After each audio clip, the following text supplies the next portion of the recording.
So in this Mixing 101, I'm just going to go through the 4 things that you absolutely have to know about mixing and the 4 that you absolutely don't. So I'm going to start with what you really need to know.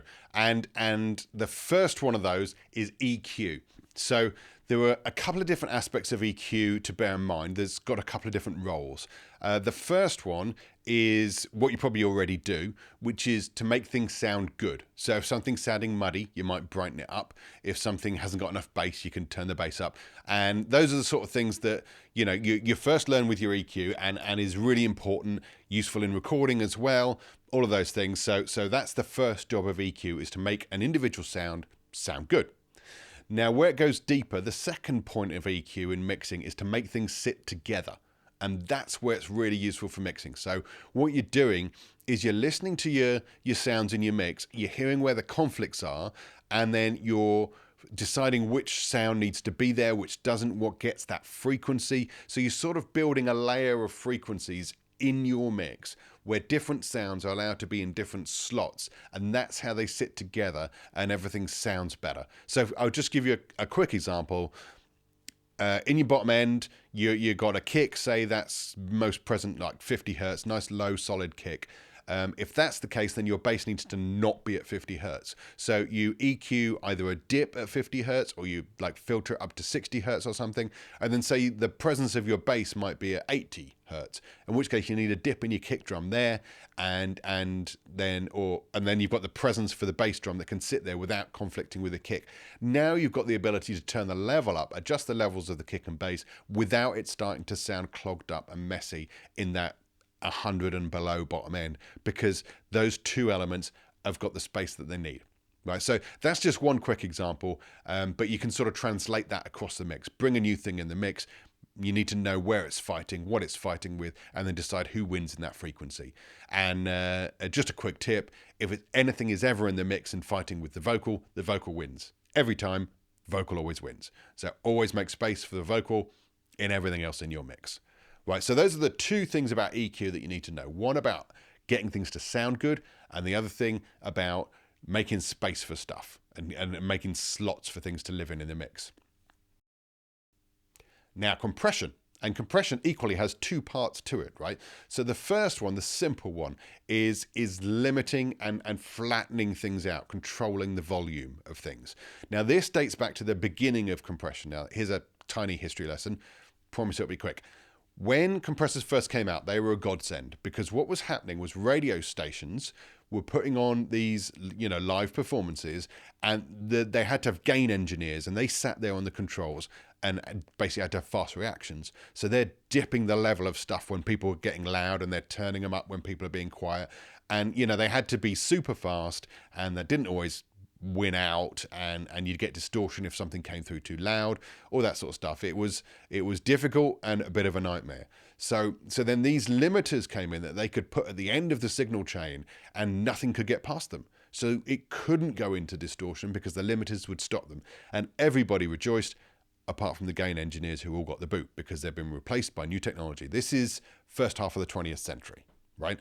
So then as we go through the development of making records and radio and all those things, these compressors are being used for the same thing. They're being used to limit off the tops of sound, so they can't get too loud, basically. So they're being used to limit off and compress sounds as it got developed into compressors as well as limiters, which is just a reflection of the ratio that they're squashing the sounds by. They were still being used to basically tailor the ups and downs of a performance so that they were kind of level, right? And then we got into the 80s, and there started to be a little bit of automation. So it wasn't needed quite so much because desks could be automated, and you could do those controls and just set all those level controls up. So that was quite good. But now, fast forward to today, and we're in an area where everybody's using DAWs, and you can automate everything. Everything's automatable, not just volumes, EQs, and your compressor settings and your reverb settings. Everything is automatable. And so now, to use a compressor to level out the volume, it feels a bit Neanderthal and old-fashioned, because it's not very good at that anymore when we've got proper control. You can draw it in your DAW, all the level control you want accurately, and precisely, and just whacking a compressor and hoping it does the job is just not the way to do it anymore. Now, I know this is a bit controversial thing to say, and I've not heard anyone else make this argument, but I just don't think compressors should be used for that anymore, because they're the worst way of doing it compared to automation, which we have in everything. So what compression should be used for now is getting the punch out of things. It should be used for using your attack and your release times, because what happened was, as compressors developed, engineers realized that they could get these attack and release time controls. And then I'll do a very, very basic sort of compression graph here. When the sound gets louder, it hits a threshold of the compressor, and if you've got a limiter, which is doing an absolute none shall pass thing, it hits the threshold and doesn't get any louder because the limiter stops it. Now, if you make the attack time slower, because you've got control of the attack time now, the attack time slower, that just waits a little bit before it kicks in. So the sound comes up, gets louder and louder, and then it goes past the threshold, and then the limiter says, hold on, come back down to here. So there's a little bit of a bump that comes through, and that little thing just makes it sound punchy. So you've got control over that, and then control over your release, over whether things snap back or slowly go back to where they were. All of this gives you much more control over the dynamics of the sounds and the envelope of the sounds, and that's what compression should be used for nowadays. That's what it's good for. Not just leveling stuff out, but do that with your automation, but actually providing some real dynamics to your mix and some punch. And then the third thing is balance. We're going to talk about balance briefly. Now, again, there are sort of two aspects to balance. And the first one is what I call a static balance. And I find with students and people that are new at this, that's kind of where they get to in a mix, is they get their EQ, things are sounding nice, they're using compression to level stuff out, and then they got a balance where all the faders are at a certain point and everything's sounding right. Okay, and then they think they're done, and that's kind of the mix done, when really they've started. That's the starting point of the mix, and now you get to the exciting bit where you use balance or level or volume, whatever you want to call it, for its second use, which is providing more dynamics to your track, right? Otherwise, what you're doing is you've left a static balance and you're relying on the dynamics of the performance, okay, which is good, but what we can do as mixers is we can enhance that and we can make more of that. And what our job is really is to direct the listener's ear to the thing that we think they should be listening to at that point. And we use balance to do that. I'll give you an example. There's an amazing mixer called Andy Wallace. He's like, god of rock mixing. And I saw an interview with him once where he said, preparing a mix, so getting the EQ done, getting the compression done, getting the static balance, takes him about half an hour, 45 minutes, right? Now, remember, for the rest of us, it takes a lot longer, but Andy Wallace is in his mid-70s. He's been doing this for 50 years. He's got assistants that help set up. It's okay that it takes him less time than it does us mere mortals, right? But anyway, his mix is set up in about half an hour, 40 minutes, but he spends 10 hours on a mix, roughly, which means the other 9.5 hours, he's just playing with the balance. That's all he's doing. He's moving things around in the mix to get them in the right place for you, so that you as the listener hear the things that he thinks you should be hearing at all those times. Normally, it'll be the vocal, and it'll be balancing that so you can hear every word and the diction's all right and everything's sounding great. But he'll also be balancing the things around it so that the drums are pumping properly and you can hear the kick and snare clearly and the guitars are coming through and that bass lick that does that little fill comes up at the right time. You know what I mean?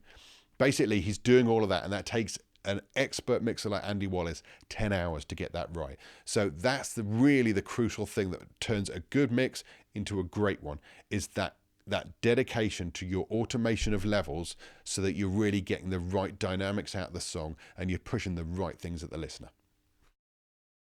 The fourth aspect of mixing that's crucial is effects.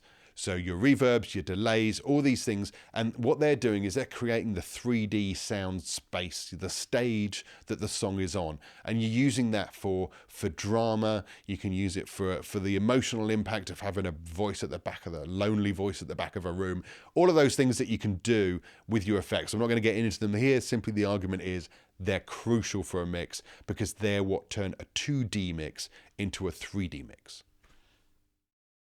Now, here's where I'm going to get to the controversial bit where people get angry. And it's saying things that you absolutely don't need to know in order to get a great mix. Things you do not need to use to get a great mix.